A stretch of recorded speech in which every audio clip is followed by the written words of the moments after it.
Eh bien, bonjour à tous. Nous allons donc dans ce premier cours faire une petite introduction au réseau. Et pour ça, nous allons tout d'abord introduire ce qu'on appelle un réseau, donc le concept de réseau, puis nous verrons le rôle du modèle en couche, enfin le modèle prépondérant qui est le modèle OSI, les différents modes de connexion, puis le modèle I3E 802 et enfin, pour terminer, quelques architectures de réseau. Alors, le concept de réseau s'appuie sur un concept de base qui est celui de structure de communication. La structure de communication, pour la mettre en œuvre, on a deux parties, si vous voulez. La première partie, c'est le type d'entité reliée, comme dans un graphe, ça consiste à tracer les nœuds.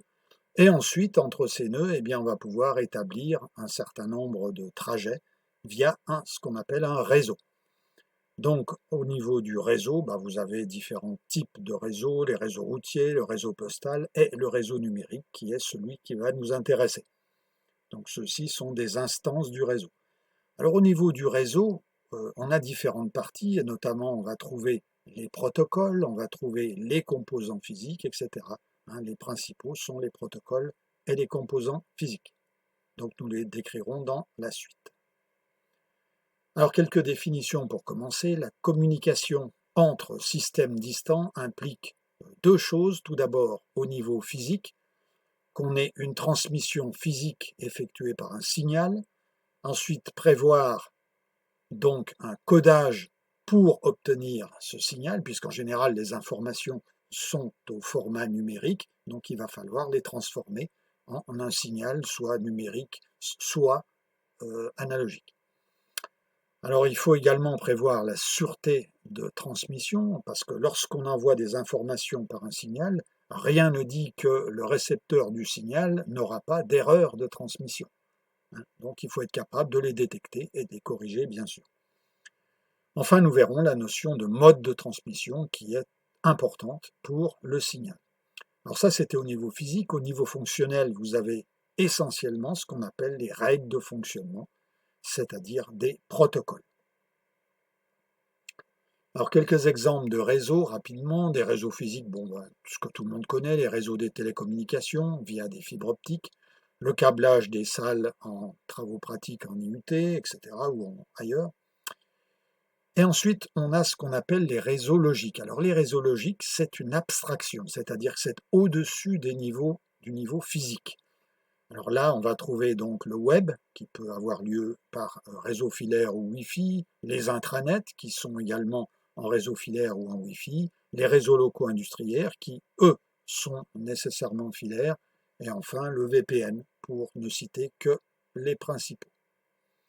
Alors si on regarde un petit peu le nombre de machines connectées sur Internet, on s'aperçoit que tout a commencé dans les années 70, ici, avec le premier réseau Aloha à l'université d'Hawaï, aux États-Unis, puis que ça s'est développé après dans les années 80, essentiellement sur les réseaux Unix, puis après ça a été mis en œuvre sur tous les systèmes de réseau, et là on assiste à un développement fulgurant jusque dans les années 2015-2018, où là on assiste à un léger tassement. Donc il faut voir quand même que le nombre de hosts connectés sur le web est proche d'1 milliard.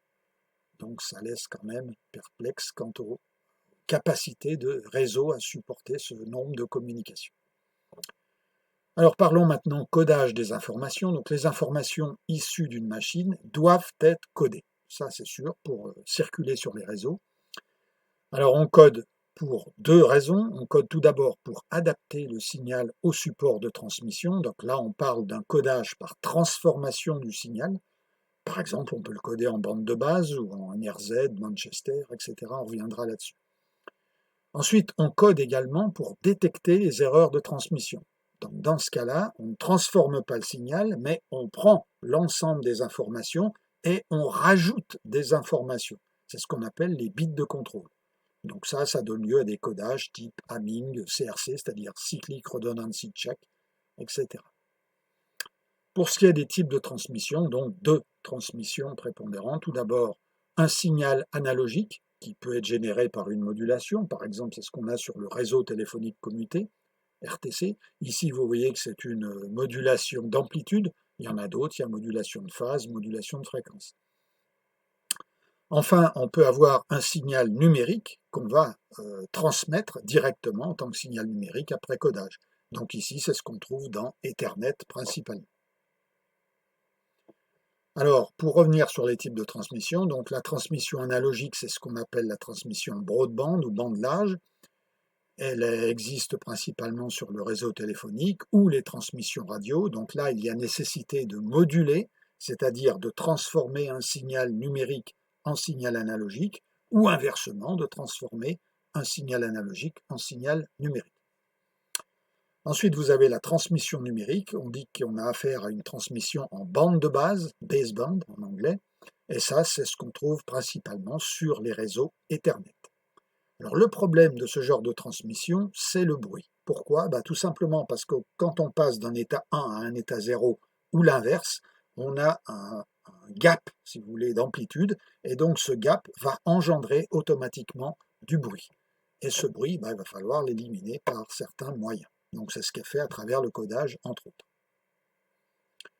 Alors si on revient au réseau maintenant, donc quels sont les problèmes? Tout d'abord, les objectifs consistent à pouvoir échanger des informations à distance, par exemple transfert de fichiers, de messages, de vidéos, des applications réparties, bases de données, web services, des exécutions d'applications distribuées, gérer l'hétérogénéité des logiciels et des matériels, etc. Donc ça, ce sont les contraintes, alors ce sont les objectifs, pardon. Donc maintenant, il y a les contraintes, c'est-à-dire comment je vais pouvoir réaliser ces objectifs en fonction d'un certain nombre de contraintes. Première contrainte, tout d'abord la fiabilité des transmissions. Donc pour faire tout ça, est-ce que je pourrais garantir que les transmissions sont fiables? Est-ce que je serai capable de faire du contrôle d'erreur?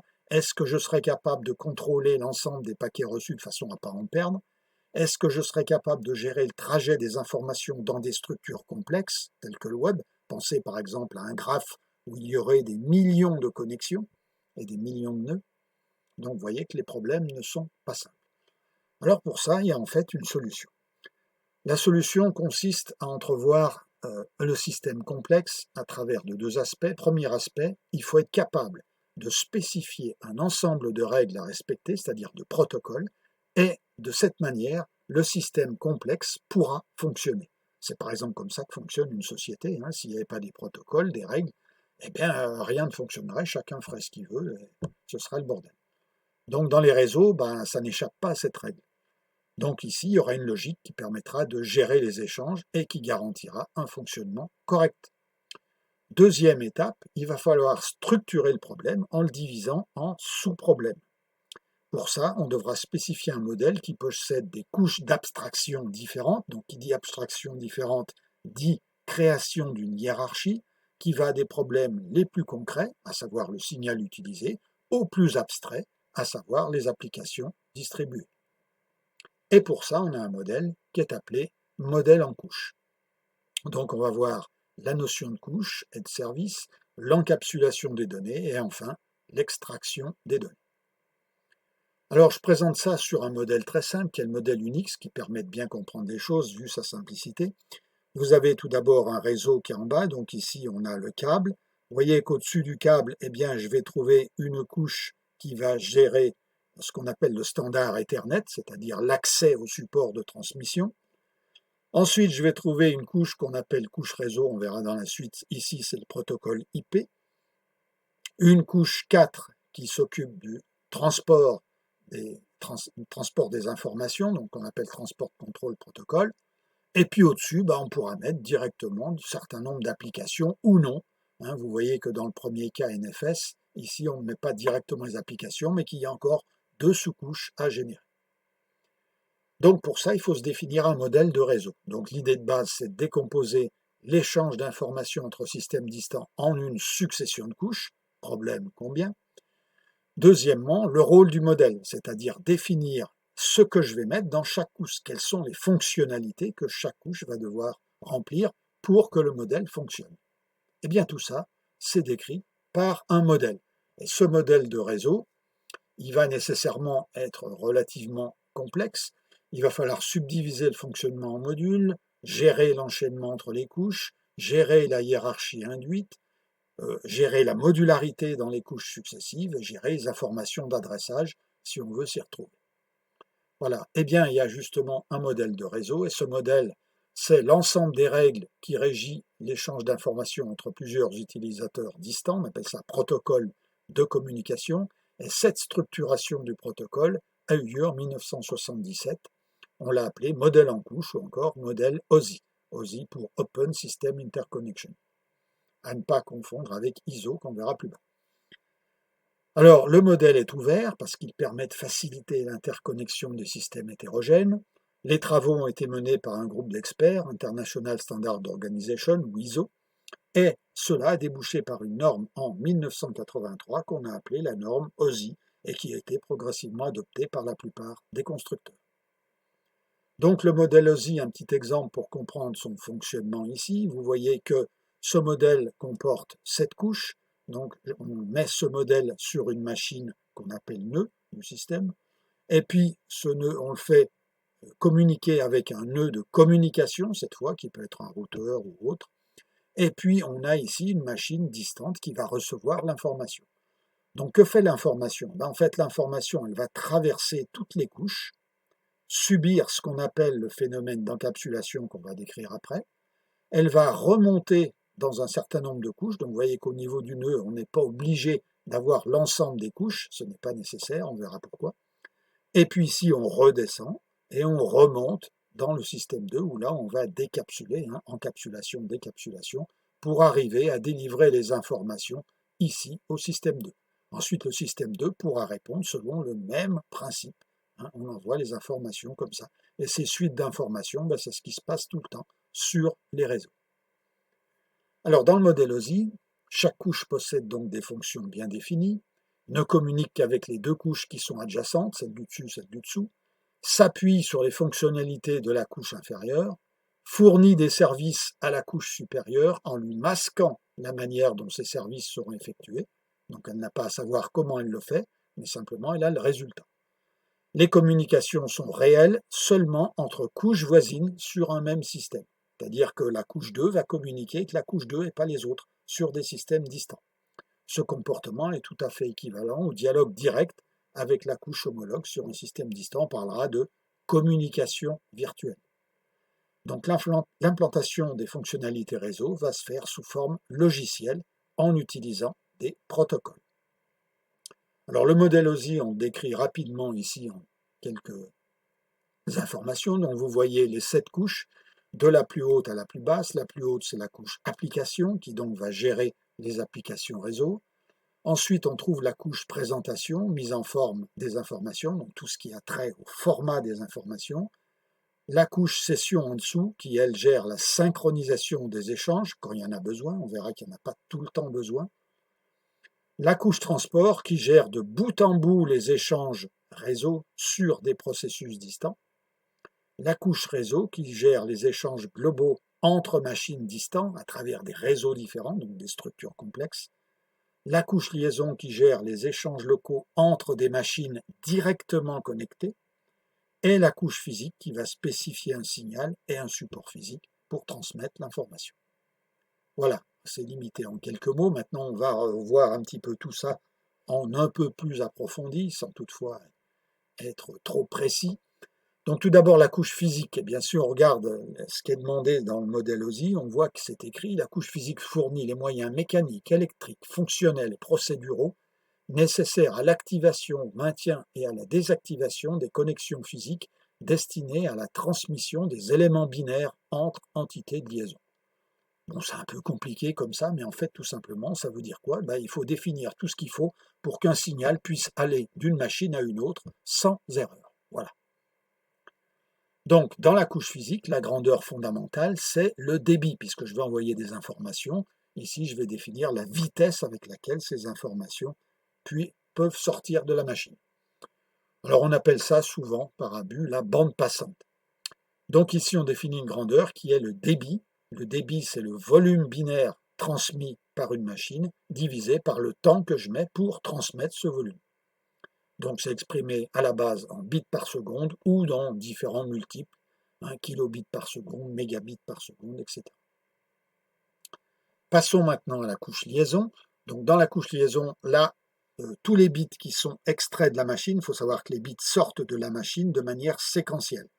Alors, on a un flot de bits, il faut donc être capable de reconnaître où ça commence, où ça s'arrête. Et bien pour ça, on définit des blocs d'informations qu'on appelle trames. Et justement, la couche liaison est chargée de délimiter les trames et de gérer le racheminement correct de nœud en nœud. Alors notamment, son rôle principal, c'est de transporter le paquet qui vient du niveau du dessus, donc du niveau 3. Le format permet de détecter le début et la fin de la trame. Le contrôle des erreurs en ligne. Donc ici, on préfère en général retransmettre si une trame est en erreur plutôt que détecter l'erreur. Pourquoi? Parce que c'est beaucoup plus rapide, tout simplement. Ensuite, il va falloir gérer les adresses au niveau 2. Donc ici, il y a les fameuses adresses physiques, encore appelées adresses MAC, qu'on verra au niveau de la couche MAC. Alors, on gère également au niveau 2 le contrôle des trames. Ça, c'est parfois absent au niveau de la couche 2. Alors, dans la couche liaison, il y a un certain nombre de points importants. Ici, on a tracé un diagramme, donc vous avez un axe horizontal ici qui décrit le temps, puis il y a un axe vertical ici qui décrit l'espace. Donc en gros, ça c'est l'espace-temps. Donc ça permet de décrire un petit peu ce qui se passe dans la dynamique d'émission d'une trame. Vous voyez que quand je commence à émettre une trame, j'émets des bits à un endroit donné, puisqu'ici je ne bouge pas, je ne me déplace pas, et que lorsque j'ai fini d'émettre ces informations, on s'arrête. Donc ici, cette durée-là, eh bien, c'est ce qu'on appelle le temps d'émission d'une trame, c'est celui qui intervient donc dans le calcul du débit. Mais ce n'est pas tout. Lorsque j'envoie ces informations vers une machine distante, je vais parcourir une certaine distance, par exemple 10 mètres, 20 mètres, 100 mètres, voire plus. Eh bien, dans ce cas-là, il va falloir tenir compte de ce qu'on appelle le délai de propagation. Donc, le délai de propagation, vous voyez que ici, c'est le temps que met un bit pour aller de la machine émettrice jusqu'à la machine réceptrice, en traversant le réseau. Donc, vous voyez qu'ici, le temps évolue, puisque je me déplace vers la droite, et la distance évolue, puisque je me dirige vers le bas. Donc, c'est ce temps-là, ici, qui représente le délai de propagation. Et donc, au final, si je veux calculer le temps que met une trame pour parvenir sur une machine distante, eh bien, ce sera tout simplement la somme du temps de propagation ou délai de propagation et du temps d'émission de la trame. Voilà, l'important est vu. Donc maintenant, passons à la couche réseau. Donc dans la couche réseau, qui est une couche extrêmement importante sur laquelle on va faire un focus dans les semaines à venir, l'unité d'information manipulée, cette fois, c'est plus la trame, c'est le paquet. Donc en fait, qu'est-ce que c'est qu'un paquet? C'est tout simplement une trame dans laquelle j'ai rajouté l'entête de la couche 2. Alors, dans la couche réseau, vous avez 3 grandes fonctionnalités à satisfaire. La première, c'est l'adressage, c'est-à-dire que la couche réseau de base fonctionne sur les adresses. Donc si on prend l'exemple d'IP, les fameuses adresses IP, donc c'est ici qu'elles doivent être définies. Ensuite, ça fonctionne sur un protocole qu'on appelle le routage, donc il faut être capable de tracer un trajet des informations, de gérer le trajet des informations dans une structure multi-réseau. Ça peut faire appel également à ce qu'on appelle de la commutation dans les routeurs. Enfin, une dernière chose, c'est d'être capable de faire du contrôle de flux. À savoir que quand j'émets des paquets trop rapidement, eh bien, il faut être capable de calmer le jeu, c'est-à-dire d'éviter qu'il y ait des paquets qui se perdent. Donc, je rappelle qu'un paquet, c'est une suite d'éléments binaires, donc pas de distinction entre début et fin. Exemple, paquet IP. Donc, le transport d'un paquet est équivalent à l'encapsulation dans une trame. Donc, vous avez un paquet qui va être à l'intérieur d'une trame, tout simplement. Alors, on passe maintenant à la couche transport, qui est la dernière des couches basses, c'est-à-dire qu'une fois qu'on a passé la couche transport, c'est plus vraiment du réseau qu'on fait, c'est tout ce qui est les tâches annexes, à savoir session, présentation, application. Donc, au niveau de la couche transport, ici, on doit assurer un transfert de données entre les entités de session. Le transport doit être transparent, c'est-à-dire indépendant des éléments binaires transportés, et il doit optimiser l'utilisation des infrastructures sous-jacentes. Alors ici, on parle de transport de bout en bout. Pourquoi? Eh bien, tout simplement, ici, vous avez un signal. Donc, ce signal, au niveau de la couche physique, qui est gérée là, va me permettre de relier deux entités de la couche liaison, c'est-à-dire deux machines directement connectées. c'est-à-dire avec un câble ou un système Wi-Fi entre les deux. Ensuite, si je veux connecter des machines qui se trouvent à, mettons, plus de 100 km de distance, eh bien, il va falloir passer par une structure multi-réseau. Et là, c'est le rôle de la couche réseau. Donc, la couche réseau va me permettre de relier des machines distantes à travers l'Internet, tout simplement. Alors, on pourrait me dire, bah, c'est terminé, à partir du moment où les machines sont reliées, c'est fini. Eh bien non. Pourquoi? Parce que sur chaque machine, vous avez un système d'exploitation. Et l'outil de base des systèmes d'exploitation, c'est le processus. Eh bien justement, la couche transport est capable de prendre les informations dans un processus sur une machine et de l'amener jusqu'au processus de destination sur la machine finale. C'est pour ça qu'on parle de transport de bout en bout. Ça veut dire transport de processus à processus. Et là, effectivement, au niveau réseau, on a terminé notre travail. Alors ensuite, vous avez les couches périphériques, donc la couche session, elle fournit des moyens nécessaires pour organiser et synchroniser le dialogue quand il y en a besoin, bien sûr. Donc pour ça, elle fournit des services nécessaires, établissement d'une connexion, maintien d'une connexion et libération.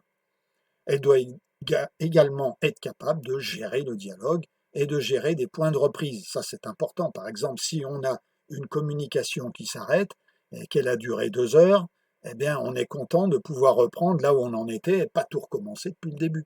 C'est ça l'intérêt des points de reprise.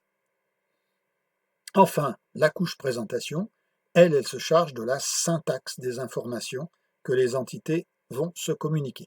Donc, c'est principalement ici qu'on va trouver tout ce qui concerne la compression.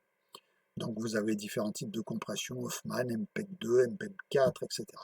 D'accord? Et si on fait du cryptage, on va également mettre ça ici. Donc, tout est dans la couche présentation. Mais ça, c'est plus vraiment du réseau, effectivement. Enfin, la couche application, c'est celle qui va pouvoir faire la synthèse de tout ça, c'est-à-dire c'est la dernière du modèle de référence. Elle va donner donc au processus d'application, cette fois, le moyen d'accéder à l'environnement des applications. Donc c'est là qu'on va pouvoir programmer des applications réseau. Donc il y a déjà des applications toutes faites, telles que le transfert de fichiers, messages électroniques, le web, les transactions, etc. Maintenant, on peut en créer de nouvelles. Voilà, donc là, on a fait le tour du propriétaire. Donc maintenant, quelques mots sur le processus d'encapsulation. Alors, dans le processus d'encapsulation, les données utilisateurs, à la base, vont descendre dans la couche du dessous et vont être encapsulées dans un en-tête. Donc, si par exemple, j'ai directement la couche d'application, si on prend le cas du modèle Unix, au-dessus du modèle de TCP/IP, donc là, je vais mettre l'en-tête de la couche d'application devant les données d'application, donc un certain nombre d'octets, puis tout ça va constituer des données pour la couche du dessous. C'est-à-dire que pour la couche TCP, l'en-tête de la couche d'application plus les données constitueront les données de la couche TCP. Donc TCP va rajouter elle-même son en-tête. Cette en-tête a une taille standard, cette taille c'est de 20 octets. Ensuite on descend, on met ce segment TCP dans la couche IP. Donc ici vous avez exactement le même processus qui va se reproduire, à savoir que l'en-tête IP plus l'en-tête d'application plus les données utilisateurs, tout ça, ça va constituer des données pour le protocole IP, qui va rajouter donc son en-tête. Et cette en-tête IP plus ces données constitue ce qu'on appelle un datagramme IP. Et ce datagramme IP, toujours pareil, il va subir le même processus avec une petite différence qu'on va voir tout de suite. C'est que ce datagramme IP, on va rajouter devant l'en-tête Ethernet, toujours une vingtaine d'octets. Mais ici, la différence, vous voyez, c'est qu'on rajoute quelque chose derrière. Alors on peut se demander pourquoi est-ce qu'on rajoute quelque chose derrière. Eh bien, il suffit de se rappeler tout simplement comment les données circulent sur les réseaux. Ces données sont expulsées séquentiellement sur la carte réseau, elles sortent sur le câble de manière séquentielle, donc c'est un flux de bits qui va circuler. Donc on va envoyer en premier le bit de l'en-tête, puis les suivants, les suivants, les suivants, on va envoyer des milliers de bits jusqu'à arriver ici. Donc ici, lorsqu'on arrive au dernier, eh bien la carte réseau, avant de faire sortir les données, elle va calculer une séquence d'un certain nombre d'octets, 4 pour être plus précis, c'est-à-dire 32 bits, et cette séquence est calculée en fonction des données. Si vous voulez, c'est une espèce de signature, de marquage des données. Ensuite, on va envoyer ça sur la machine distante. La machine distante, elle, va recevoir les données bit par bit, en commençant par le début. Puis, lorsqu'elle a reçu le dernier bit, eh bien, elle va calculer elle-même le masque avec le même protocole, bien sûr, sur ces données, puis elle va comparer avec, ici, ce qu'elle a reçu, la fameuse remorque Ethernet. Donc, si les deux remorques sont égales, il n'y a pas d'erreur, les données rentrent dans la machine. Si jamais elles ne sont pas égales, le datagramme est rejeté. La trame est balancée à la poubelle et on attend une retransmission. Voilà comment ça se passe tout simplement sur les réseaux à propos de l'encapsulation. Alors ici, j'ai mis un certain nombre de protocoles relativement classiques, dont certains ont disparu, d'autres sont relativement importants, hein, donc DNS, SSH, bien sûr, SMTP, POP3, IMAP. Certains protocoles, vous les connaissez, je pense, Voice over IP, HTTP, FTP, etc. Et puis au niveau de la couche présentation, ben ici, il y a un certain nombre de protocoles également que vous connaissez, hein, Unicode, MIME, HTML, XDR peut-être pas, mais NCP, AFP peut-être. Voilà. En dessous, couche session, donc là c'est un petit peu plus marginal, donc les protocoles sont un peu plus spécifiques et moins connus. Au niveau de la couche transport, les plus connus bien sûr sont TCP et UDP. Au niveau de la couche réseau, on trouve BootP, RARP, NetBEI, l'ancien protocole Microsoft, IPv4, IPv6, ARP, etc. Tout ça on verra au niveau de la couche 3. Ensuite, au niveau de la couche liaison, donc le principal c'est Ethernet, essentiellement à retenir. Les autres, vous pouvez éventuellement en avoir entendu parler, ils sont moins importants dans le cadre de ce cours. Et au niveau de la couche physique, ben, j'en avais parlé au début, hein, codage bipolaire, CSMACD, on verra ça après, NRZ, NRZI, codage Manchester, and so on. Hein, là encore, je ne rentre pas dans les détails.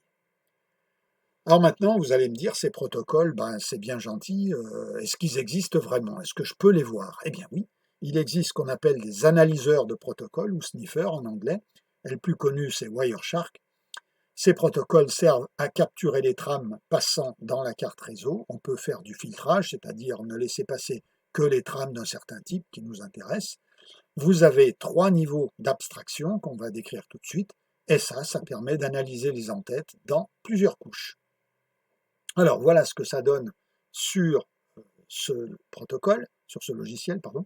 Donc vous avez un niveau en haut qui est le niveau global, je dirais le niveau trame. Donc ici vous avez simplement l'adresse IP de l'émetteur, l'adresse IP de la destination, le type de protocole, qu'est-ce que c'est, à quoi il sert, c'est tout.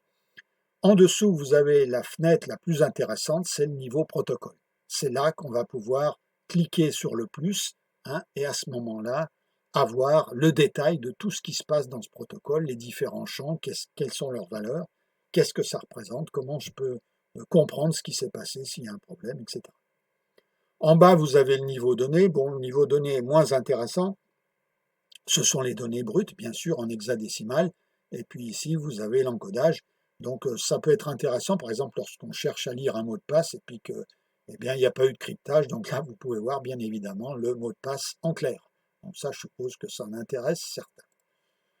Voilà. Alors maintenant, quelques mots sur les modes de connexion. Donc vous avez un premier mode qui est le mode connecté.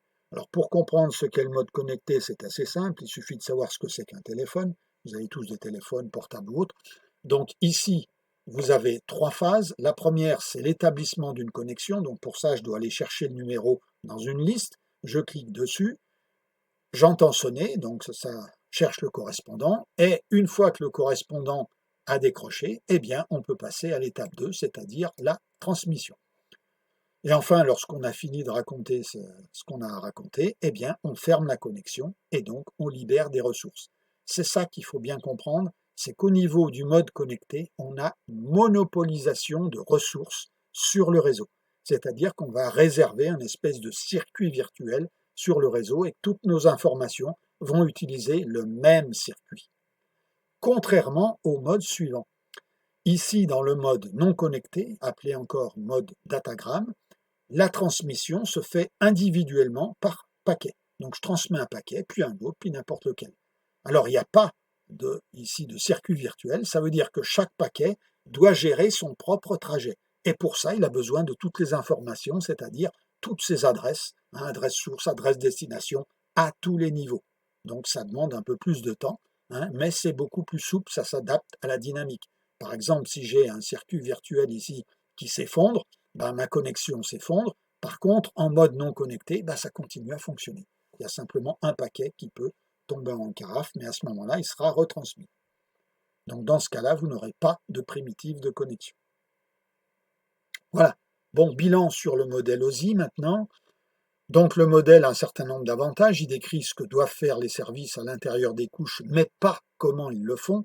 Donc en ce sens, il est relativement indépendant vis-à-vis des outils, et ça c'est un atout. D'autre part, la mise en œuvre des protocoles reste ouverte, donc c'est gratuit, c'est pas un protocole propriétaire, et on peut ajouter des choses. C'est un modèle qui est indépendant des constructeurs, donc par là même libre de toute influence, et donc a un côté généraliste. Alors par contre, il y a un certain nombre de désavantages. Tout d'abord, on notera un certain déséquilibre au niveau de la définition de certaines couches, comme je l'ai évoqué tout à l'heure. Certaines couches, telles la couche session, ne sont pas toujours présentes. Donc dans ce cas-là, elles n'y sont pas, donc ce qu'il y a dedans, ça disparaît également. Donc on pourrait spécifier certains modèles, si vous voulez, un petit peu débridés, a priori, à partir du modèle OSI. Le contrôle de flux et le contrôle d'erreur étaient recommandés au départ au niveau de chaque couche.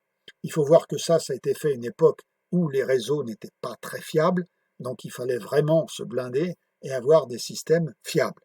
Donc ils l'étaient effectivement, mais au prix de pénaliser le temps de transmission. Donc on peut effectivement améliorer les choses en réduisant ce genre de contrôle dans les différentes couches. Donc malgré tous ces inconvénients, le modèle OSI il a une grande aptitude à décrire des réseaux et pour nous, il construira une base de travail utile. Alors quelques mots sur le modèle I3E 802, puisque j'en ai parlé. Alors c'est un modèle qui est plus restrictif que celui de l'ISO, ça veut dire que ce n'est pas un concurrent de l'ISO, simplement il fait un zoom, si vous voulez, sur les couches 1 et 2 du modèle OSI.